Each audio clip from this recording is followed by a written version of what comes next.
Bugun oshqozonga yengillik qilamiz. Ayza shefdan damashniy ko'ksi. Bismillah. Qarang go'shtlarini, hidlarini. Bismillah. Ko'ksini mana shunaqa suvi alohidaligini yaxshi ko'raman-da.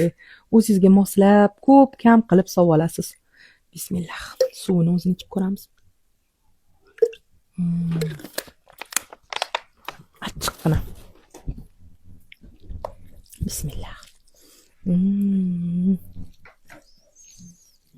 Mazami karomlari bilan.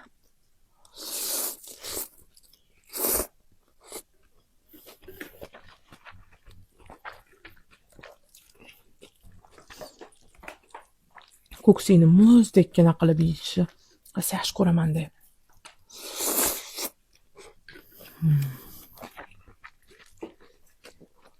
Tuxumlari ko'pgina solingan ekan.